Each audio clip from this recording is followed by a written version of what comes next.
आइए, तो this, that, these और दोज के प्रयोग के लिए हम कहाँ करते हैं, कैसे करते हैं, ये आप जानेंगे। सबसे पहले हमें हिंदी तो पता है, लेकिन इसको इंग्लिश में ये दिस, दैट, दीज और दोज, ठीक है, ये चार शब्द हैं। लेकिन इन चार शब्दों को जानने से पहले हमें एक चीज जानना होगा, जिसको हम कहते हैं एक वचन और बहुवचन। हाँ, संस्कृत में तीन होते हैं, एक वचन, द्विवचन और बहुवचन। वहां पर अगर दो लोग हैं तो उनके लिए दूसरा प्रयोग होगा, और दो से ज्यादा मतलब तीन या तीन से ज्यादा है तो उसके लिए दूसरा शब्द प्रयोग, वो बहुवचन में आएगा। एक है तो दूसरा। लेकिन हिंदी और अंग्रेजी में केवल दो ही वचन हैं, एक वचन और बहुवचन। एक वचन जानते हैं, जिसको इंग्लिश में क्या बोलते हैं, सिंगुलर, और बहुवचन को प्लूरल। प्लूरल, ठीक, हाँ, लर नहीं, रल।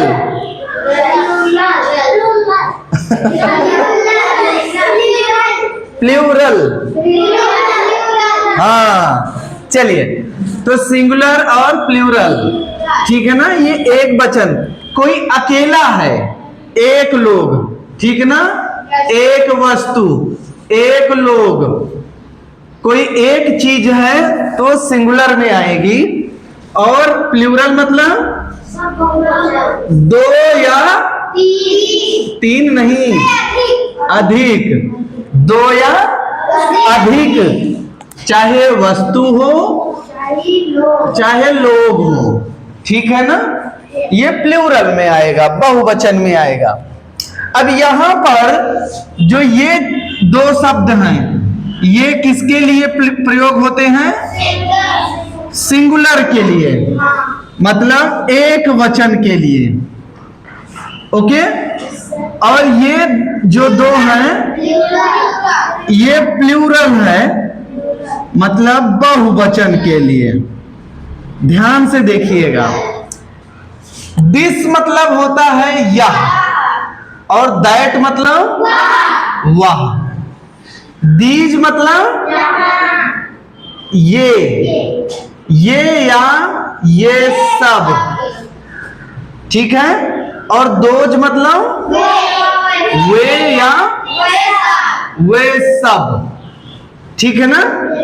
कोई चीज अगर यह हम कह दे, यह एक डस्टर है, यह, इसका मतलब ये हमारे नजदीक में है, पास में है।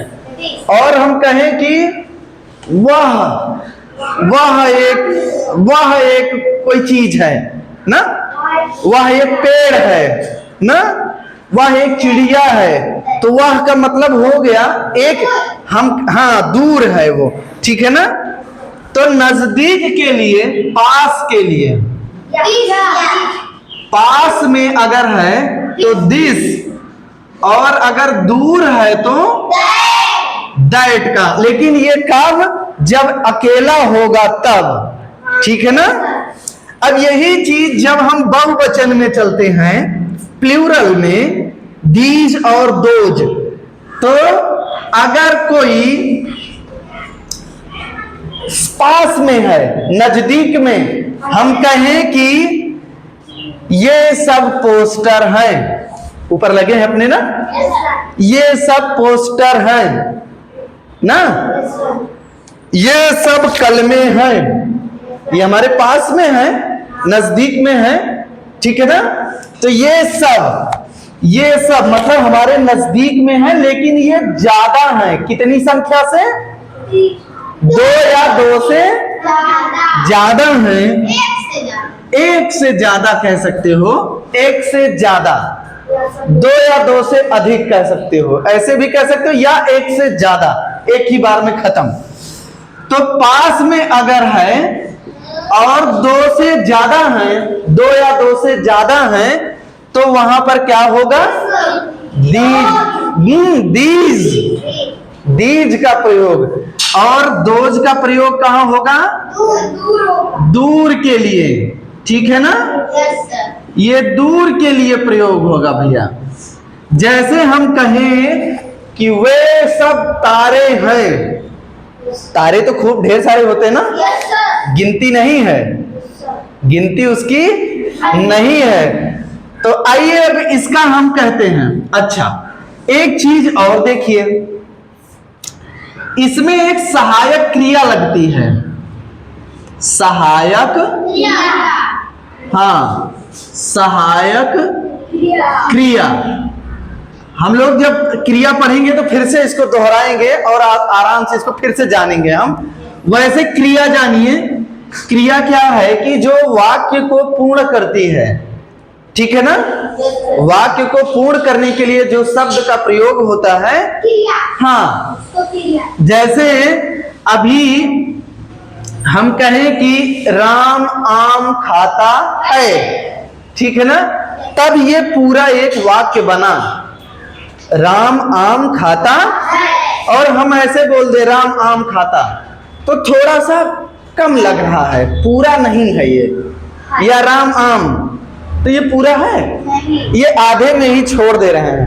तो पूरा करने के लिए, जैसे अगर एक वचन है, सिंगुलर है, तो इसके साथ सहायक क्रिया, या इसी को कह सकते हो इंग्लिश में हेल्पिंग वर्ब, यहां लगता है इज। इज क्या लगेगा? इज लगेगा, ठीक है ना?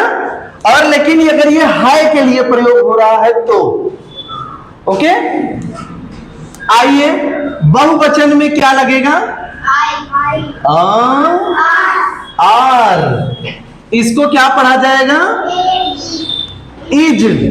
और इसको क्या पढ़ा जाएगा? आर। बहुत बढ़िया भैया। किस?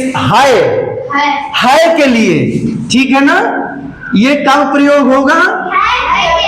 वर्तमान में, वर्तमान का समय अगर चल रहा है तब। अब वाज भी बताएंगे, वाज वर है, ठीक है ना? तो अभी ये जानिए कि वर्तमान में अगर है, जैसे है जहां आएगा, क्या आएगा? है या है, ठीक है ना? वर्तमान में, चाहे वर्तमान चाहे मिटा देंगे, चाहे लिखा रहने दीजिए। तो वर्तमान में जैसे हम कह दिए वह एक पेड़ है। अब देखिए है नहीं है, वह एक पेड़ है शब्द आ गया तो हम समझ गए वर्तमान में चल रहा है, ठीक है ना? अब वह और एक दोनों आया तो हम सिंगुलर में जाएंगे, क्योंकि एक वचन है, एक की बात हो रही है। और वह मतलब वो दूर है, तो यहां पर किससे हम शुरुआत करेंगे? दैट। क्या लिखेंगे? दैट। बहुत बढ़िया, सुंदर भैया। और फुल स्टॉप यहां लगाएंगे, दैट इज अ ट्री, ठीक है ना? हम लिखें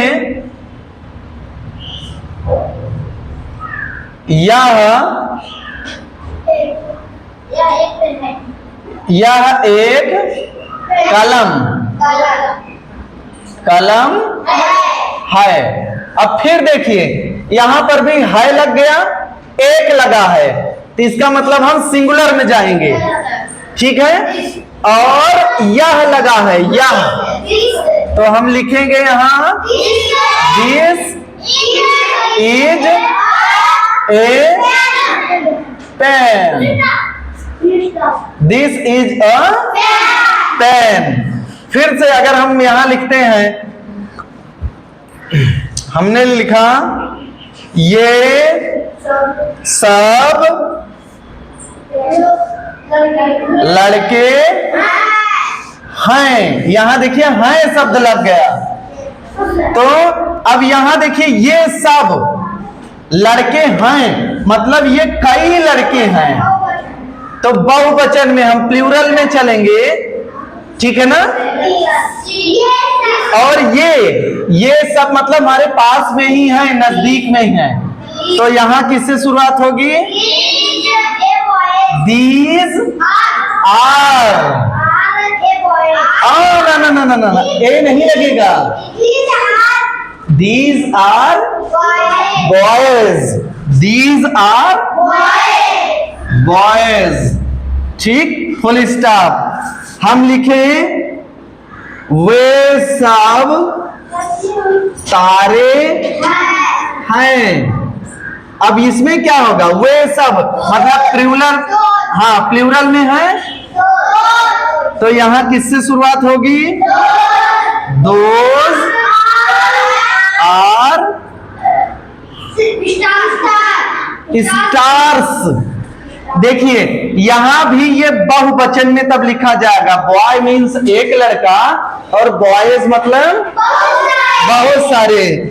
स्टार मतलब एक तारा और स्टार्स मतलब बहुत सारे तारे।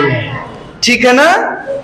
तो इनको बढ़िया से आप उतारिए और हम आपको काम दे रहे हैं, अब इनको भी आपको करके दिखाना है। हाँ, इसको नोट कर लीजिए फटाफट।